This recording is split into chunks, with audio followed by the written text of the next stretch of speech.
네, 우선 이렇게 늦은 저녁에 와주셔서 저는 정말 감사합니다. 저로서는 이런 강의를 하는 게 일종의 꿈이었거든요, 일생 동안. 그러니까 수학 전공하는 사람이라든지 전문가를 위한 강의가 아니라 진짜 관심 있는 사람 누구나를 위한 강의를 하고 싶다는 게, 그리고 뭐 어릴 때부터도 수학을 가르치는 거를 뭐 수학이 아니더라도 학교 선생하는 거를 일종의 꿈으로 생각하다가 어쩌다가 연구하는 교수로 잘못 들어가 버렸기 때문에, 그러니까 이런 기회를 마련해 주신 여기 그 아트 앤 스터디 은행나무 여러분께도 정말 감사를 드리고 싶고, 특히 여러분이 여기 와주셔서 정말 감사합니다. 그래서 근데 이제 한 가지 걱정되는 거는, 제가 이 강의를 준비하는데 이제 커리큘럼도 짜야지 되고 교시에 따라서 어떤 얘기를 할 건지 미리 계획을 하라고 그러셔서 그건 좀 큰일 났다 그렇게 생각했거든요. 왜냐하면은 저는 이제 일장연설하는 것보다는 여기 여러분들이 뭐를 원하시느냐, 반응을 어떻게 하시느냐에 따라서 바꿔나가고 조금 느긋하게 강의를 했으면 좋겠거든요. 그러니까 저는 학교에서도 그렇게 하고 싶은데, 학교에서는 이제 그야말로 커리큘럼이 있고 수학 전공하는 학생들은 또 뭐 박사학위도 받아야지 되고 혹은 졸업도 해야지 되고 여러 가지 제약 조건이 있기 때문에 느긋하게 할 수 있는 여유가 별로 없었거든요. 그래서 근데 여기서는 되도록이면은 커리큘럼이 있더라도 꼭 그거를 따라서 하는 게 아니라 뭐를 더 듣고 싶으시냐 혹은 어떤 것이 더 궁금한 것이 있으시면 말씀해 주시면 거기에 맞추어서 되도록이면 진행하도록 하겠습니다. 예, 하여튼 그래서 이제 본론으로 들어가도록 하죠. 이제 수에 대해서 얘기를 하기로 했었잖아요. 근데 이 수라는 게 어떻게 보면 참 어려운 개념인데, 왜 어려운지 잠깐 복습을 하고 나서 조금 더 구체적인 얘기로 들어가기로 하죠. 우선 제가 사진을 몇 개 보여드리겠습니다. 뭔지 알겠죠, 다들? 그다음에 또 뭐 이런 것도 있고 이런 사진도 있는데, 첫 번째 질문을 제가 던져보죠. 지금 물건을 보여드렸잖아요, 그렇죠? 그런데 저 물건들 사이의 공통점이 뭐죠? 그러니까 펭귄이 있었고, 그 다음에 사과가 있었고, 포크가 있었잖아요. 공통점이 뭐예요? 수수께끼로 생각하세요.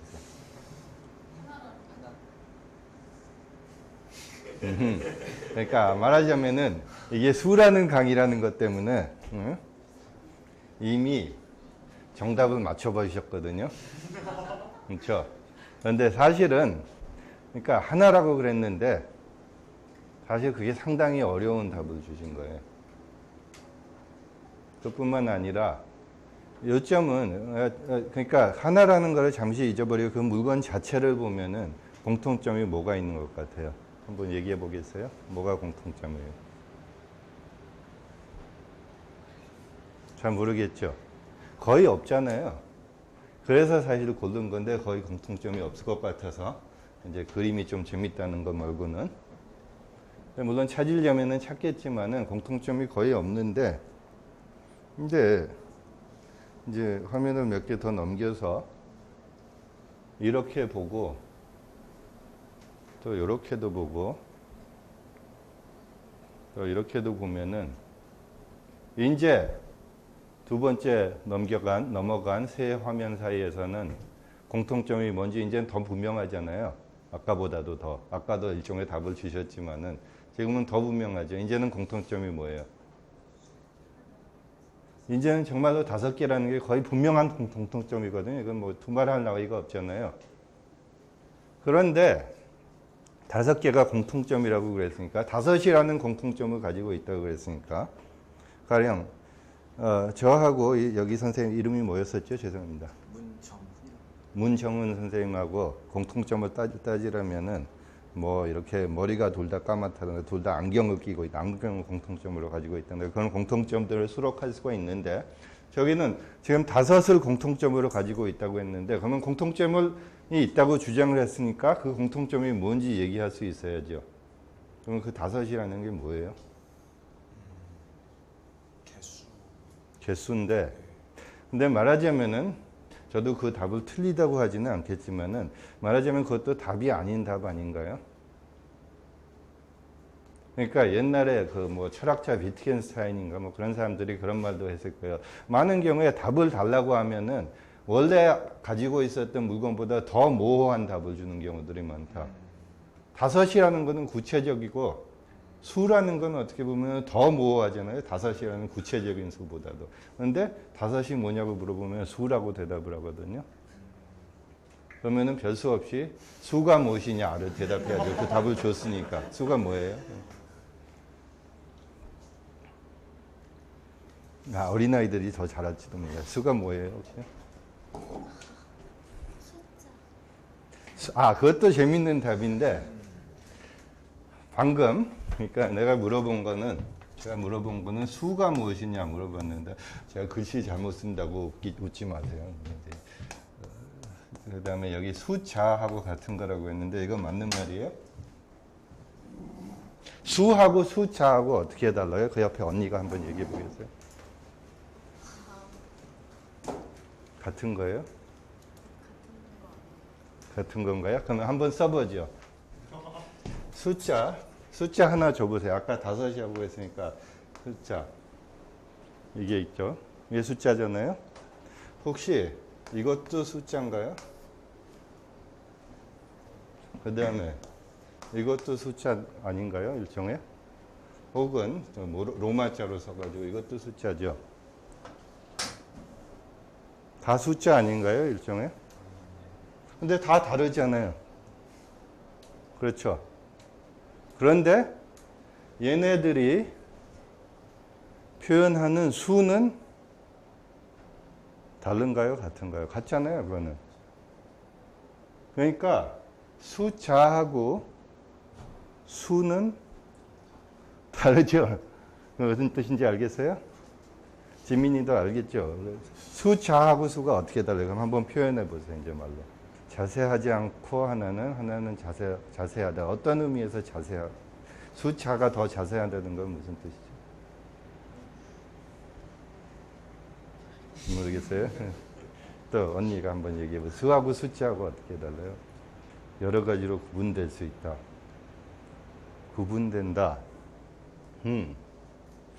구분된다는 게 무슨 뜻이죠? 여기서 그러니까 이렇게 여러 가지로 쓸 수 있다. 그러니까 그러면은 아까 이름이 뭐였었죠? 잊어버렸어요. 제가 여러 번 물어볼 거예요. 미안해요. 윤종은 한번 얘기해 보세요. 수하고 숫자하고 어떻게 다르죠? 요점은 그거잖아요. 수를 그냥 표기하는 방법이 숫자죠. 그렇죠. 여러 가지로 표기할 수 있지만은 개념은 하나잖아요. 다 똑같은 거지만 그냥 쓰는 방법이 숫자죠.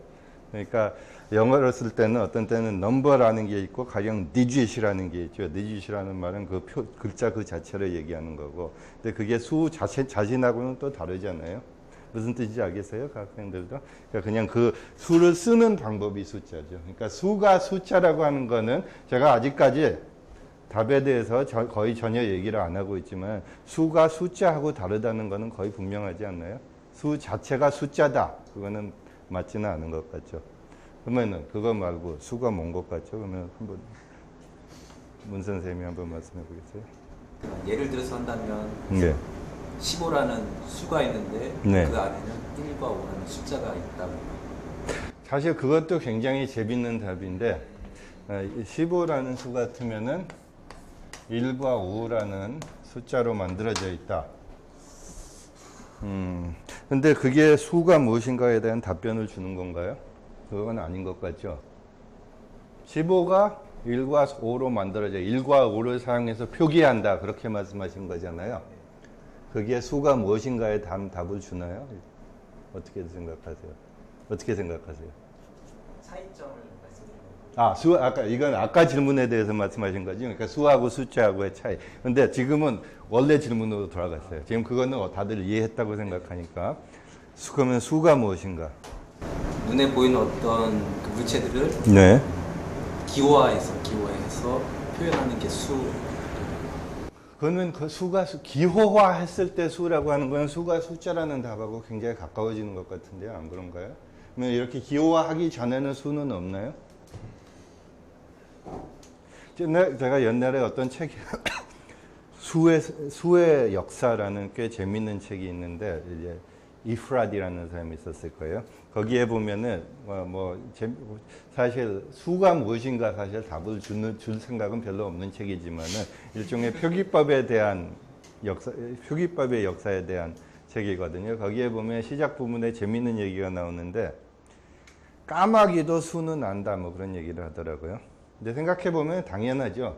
동물 같아도 작은 수는 알 거 아니에요. 왜냐면 유용하니까 작은 수는 알고 있는 게. 그러니까 그때 까마귀 가지고는 이런 실험을 했다고 그래요. 그러니까 어떤 탑 같은데 높은 탑 위에 조그만 방이 하나 있고 그 안에다가 까마귀가 먹을 만한 걸 놔뒀나 봐요. 그러면은 그래서 까마귀들이 들어와서 먹고 싶은데 사람이 있으면 무서워서 안 들어오거든요. 그래서 사람이 까마귀 보는 앞에서 그 방 안으로 들어왔다가 나갔다가 이 과정을 거듭했는데 처음에 한 2명 정도가 들어갔다 나오고 3명 정도가 들어갔다 나오고 이런 식으로 했는데 때로는 3명이 들어갔다가 한 사람은 숨고 2명만 나오고 이런 트릭도 했다고 그래요. 그 다음에 7명이 들어갔다가 6명만 나오기도 하고 이런 식으로 실험해 보면은 목적이 뭔 것 같아요? 까마귀가 얼마나 큰 수까지 파악하고 있냐 실험할 수가 있을 거 아니에요? 이런 식으로 실험을 해보니까 까마귀도 한 7 정도까지는 셀 수 있다는 그런 결론에 이르렀다고 그래요. 저도 뭐 그걸 찾아보지 않아서 정확한 근거 있는 얘기인지는 모르겠지만은 어느 정도 설득력은 있잖아요. 까마귀도 이런 상황 같으면은 위험을 파악해야지 되니까 어느 정도 있는지 셀 수 있어야지 될 거 아니에요. 근데 까마귀는 당연히 제가 왜 이 얘기를 했었죠? 기호는 전혀 없을 거 아니에요. 거의 없겠죠. 뭐 있을지도 자기끼리 신호하는 방법이 있을지도 모르겠지만은 그런 개념의 수는 기호하고는 별 상관이 없죠, 사실. 그래서 수라는 게 기호 그 자체가 아니다. 그거는 아까 어느 정도 동의를 한 바가 있거든요. 수하고 숫자하고 다르다는 말이죠. 그런가요? 그렇죠? 제가 억지로 지금 설득하려는 건 아니고. 그래서 수하고 숫자는 좀 다르다. 그러면 수가 뭐냐? 예, 좀 어려운 거예요. 네. 굉장히 많은 사람들이 그러니까 저뿐만 아니라 그리고 여러분뿐만 아니라 수가 무엇이냐의 문제를 가지고 뭐 굉장히 수천 년 동안 고민한 것 같아요. 어떻게 보면은. 그래서 뭐 20세기에 가까워져서는 이런 질문에 대한 답을 주었다고 주장하는 철학자들도 있었고, 그렇죠. 철학자들 가운데서 그러니까 수가 무엇이냐에 대한 확실한 파운데이션 기초로 만들어 보자 그렇게 노력하는 사람들도 있었고, 그런데 지금까지도 완전히 그걸 만족할 만한 답을 주었다 그 느낌을 갖기 쉽지는 않은 것 같아요. 적어도 주장은 할 수 있지만은. 근데 제가 수천 년부터 이런 고민들을 했다 그렇게 주장하는 바는 기록들도 남아 있잖아요. 가령 피타고라스 정도 시대부터도 수가 무엇이냐 고민들을 많이 했었죠, 사실은.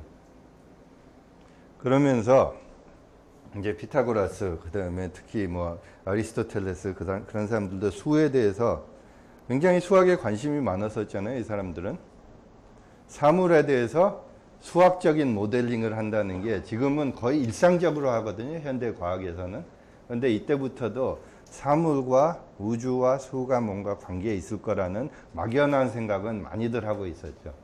그렇죠. 이제 저보다 훨씬 전문하시는 분들이 지금 저 청중 중에도 계시는데, 근데 피타고라스가 수가 무엇이냐에 대한 답은 안 줬지만 이런 주장한 거는 굉장히 유명하죠. 알겠어요? 이 주장이 뭐예요? 아까 학생들한테 다시 돌아가죠.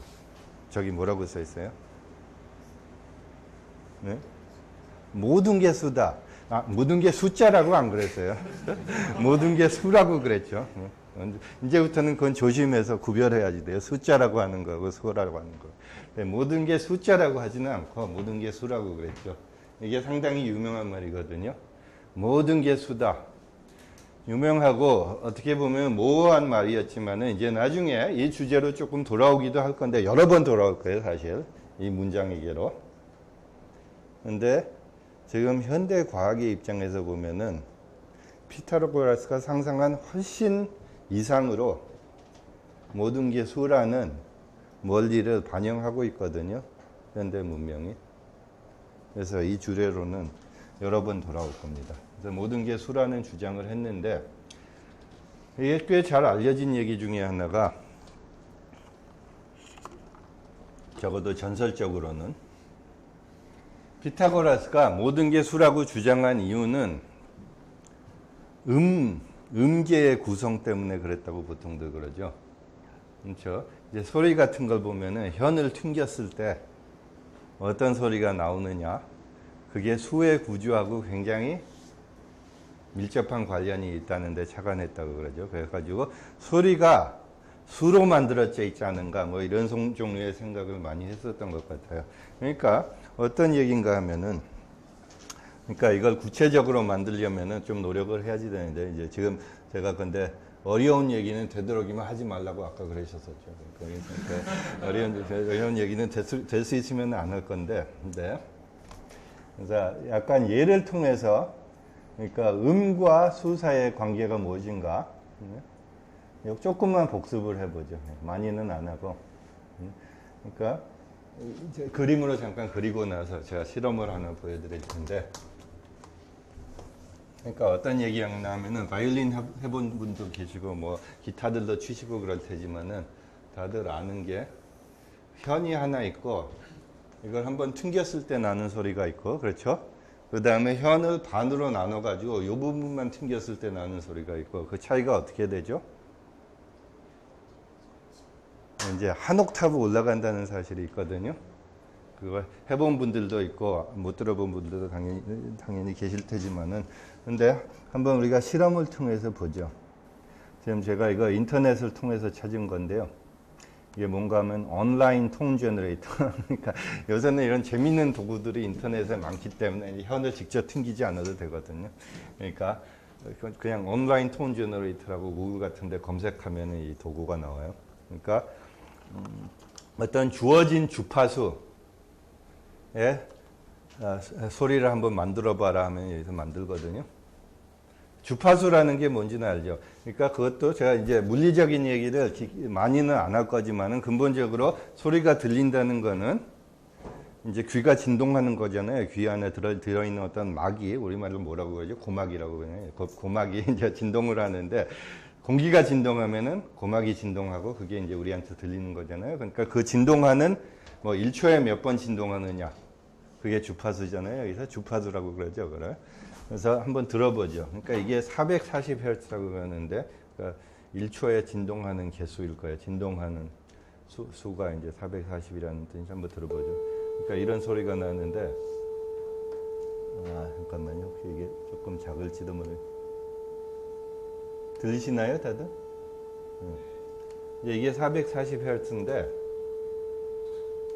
이거 그만하고, 이제 880Hz를 한번 해보죠. 880Hz라고 하면은 440의 2배잖아요? 그렇죠? 한번 해보죠. 그러니까 이렇게 차이가 나는 거거든요. 그러니까 이거를 보통 한 옥타브 차이 난다는, 그러니까 음악을 조금 해보신 분들은 다 알겠지만은, 동시에 한번 연주를 해보죠. 440하고 880하고.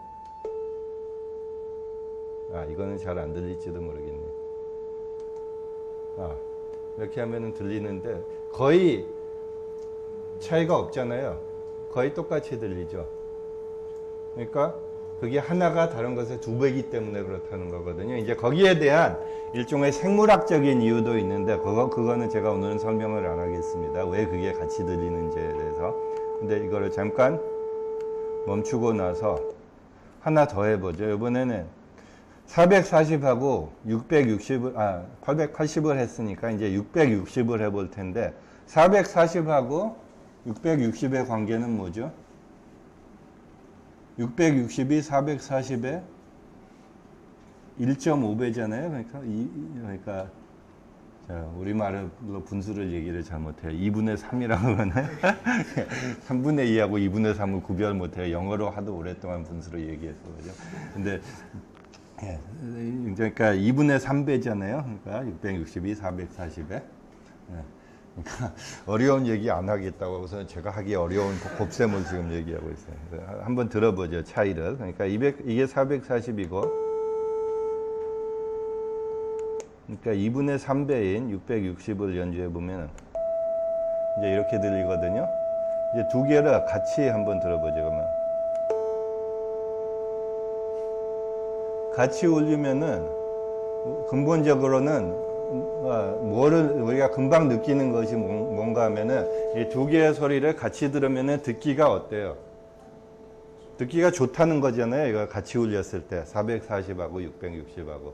그런데 이게 그러니까 피타고라스가 착안한 거는 이런 식으로 2배가 된다든지 1.5배가 된다든지, 그러니까 이렇게 간단한 수의 비율 관계가 있을 때 듣기 좋은 소리가 난다는 걸 갖다 이제 그때부터도 알았던 거거든요. 근데 말하자면은 440하고 660 같이 간단한 비율이 아니라 만약 이걸 멈추고 뭐 680, 뭐 689 이런 이상한 비율을 만들어 놓으면은 어떤 거 한번 보죠. 이게 440이고 689인데 훨씬 안 좋잖아요. 그러니까 간단한 비례 관계가 있을 때만 화음이라는 게 나타난다. 따라서 뭔가 수 사이의 관계하고 특히 이 경우에는 간단한 비율하고 화음하고 관계가 깊다는 데서부터 시작해가지고 음이라는 게 근본적으로 수로 만들어져 있는 거다. 그렇게까지 나갔던 것 같아요. 그러니까 정말로 수로 만들어졌기 때문에 뭔가 수 사이의 관계가 음 사이의 관계를 규정한가 보다. 이런 생각을 했던 것 같아요. 근데 거기로부터 이제 더 신비주의적으로 나가면은 이건 모든 게 다 수다 뭐 이런 식으로 나갔던 것 같아요. 근데 이제 저는 물론 철학자가 아니기 때문에 지금 상상하면서 얘기하는 거지만은 근본적으로는 맞는 스토리인 것 같은데, 그래서 지금 얘기하던 거는 뭐였나 하면은 피타고라스 같으면은 수가 무엇이냐에 대한 답은 주지 않고 어떻게 보면 답을 줬다고 봐야지 되나요? 모든 게 수면은 뭐 답을 할 필요가 없잖아요. 다 수인데 뭐. 그러니까 이것도 일종의 답이라고 볼 수도 있겠죠. 근데 하여튼 요새는 하여튼 이 정도가 아니라, 그러니까 정도가 수로 만들어졌다고 하는 게 아니라 이런 진동 관계를 가지고 여러 사물을 모델링하는 게 굉장히 흔해졌죠. 이제 나중에 이 얘기를 더 하겠습니다. 제가. 그래서 가령 그러니까 주어진 음을 여러 가지 주파수로 분리하는 과정 같은 거를 이제 고등한 수학을 써가지고 하는데, 이거는 별로 신경 쓰지 않아도 돼요. 근데 그림을 하나 보여드리려고 했던 건데, 근데 피타고라스 같은 사람이 얼마나 수의 개념을 가지고 고민을 많이 했느냐, 그때부터도 그게 이런 종류의 전설로부터도 나와요. 혹시 이거 들어본지 모르겠는데, 이제 피타고라스에 대한 전설 중에 피타고라스는 수 하나를 보고서는 그 자체로 내버려 두지를 않고 뭔가 자기가 이해할 만한 구체적인 사물을 수에 대응시키기를 좋아했거든요. 그러니까 1은 뭐 이성의 수라고 생각하고 2는 첫 번째 여성수라고 그런다던가 3은 첫 번째 남성수. 왜 2가 여성수고 3이 남성수인지 아시겠어요? 제가 옛날에 이 비슷한 강의를 한번 미국에서 했을 때 이거 이해 간다 그렇게 대답하는 분들도 있었어요. 근데 감각적으로 왜 2가 여성수인지 알겠다고. 혹시 여기서 아시는 분 계세요? 전혀 모르겠는데 피타고라스는 저런 식으로 주장을 했었다고 그래요. 그 다음에 뭐 4는 정당한 복수의 수. vengeance는 이게 보복한다는 뜻의 이제 복수라는 뜻이에요. 그러니까 정당한 보복의 수가 4고, 5는 결혼의 수. 5가 왜 결혼의 수인지는 알겠어요, 혹시? 2 더하기 3이 오니까 그렇잖아요. 맞아요. 그러니까 그것도 사실은 이제 피타고라스의 이 대응 관계만 봐도 재밌는 점이 뭔가 하면은 1이 뭐고 2가 뭐고 5가 뭔가, 그것도 당연히 대답을 안 하고, 그 다음에 왜 뭐 여성수고 남성수고 이런 말을 하는지에 대한 답은 전혀 없지만은 그 대응을 만들어 놓고 보면은 2가 여성수고 3이 남성수라는 걸 받아들이고 나면은 왜 5가 결혼의 수가 되는가, 뭐 그런 종류의 관계는 또 이해할 만 하잖아요, 일종의. 왜 그런 얘기를 하는가? 그러니까 그것도 재밌는 것 같아요. 그러니까 육은 창조의 수고 뭐 이런 식으로 계속 나갔던 것 같아요. 근데 이제 제가 제대로 이해했는지 몰라도 이 피타고라스의 이런 대응 관계에 대해서 여러 가지 설명이 있었던 것 같아요. 요새도 뭐 이런 데 대해서 많이들 얘기하고, 이제 제가 하는 얘기는 대부분 다 일종의 아마추어 철학자라서 하는 얘기이기 때문에 전혀 심각하게 들으면 안 되는데, 저는 그냥 수에 대해서 얘기하다가 곁다리로 하는 얘기인데, 근데 그 피타고라스 같은 사람이 근본적으로 수가 너무 어렵기 때문에 이랬던 것 같아요. 방금 우리 다 경험했지만은 수가 무엇인지 얘기하려면 굉장히 어렵잖아요. 추상적인 개념이기 때문에, 뭔지 몰라도 추상적인 개념이기 때문에 그 자체로서 생각하는 게 너무나 어려워서 자기가 훨씬 더 직접적으로 관계를 느낄 만한 사물을 대응시켜야만 이게 진짜라고 느껴졌던 게 아닌가, 이런 공상들도 하고 그랬던 것 같아요. 그러니까 이 비슷한 얘기가 이제 아리스토텔레스에도 나오기는 하는데, 그러니까 거기에 보면은 피타고라스가 좀 유치해서 이런 얘기를 했다, 그 비슷한 얘기가 나오거든요. 유치하다는 게 무슨 뜻인가 하면, 방금 언급한 대로 수 그 자체라는 거는 너무 어려워가지고 사물하고 대응을 시켜야만 존재하는 것 같은 느낌을 가졌어가지고 이런 대응 관계를 자꾸 만들려고 했던 게 아닌가, 그런 식으로 썼던 것 같아요. 근데 이제 플라톤 시대를 넘어오면서 그때부터는 수 자체가 어떤 이데아 세계에 산다, 이런 종류의 주장이, 그게 무슨 뜻인지는 그것도 어려운 주장이지만은 하여튼 훨씬 편해져가지고 수 자체로서 존재한다는 거, 사실 편해지고 나서는 뭐 이런 대응 관계가 다 유치해 보였지만은 수 자체 너무 어렵게 느낀 나머지 자꾸 구체적인 사물과 대응을 시키려고 했다, 그런 얘기들은 많이 했던 것 같아요.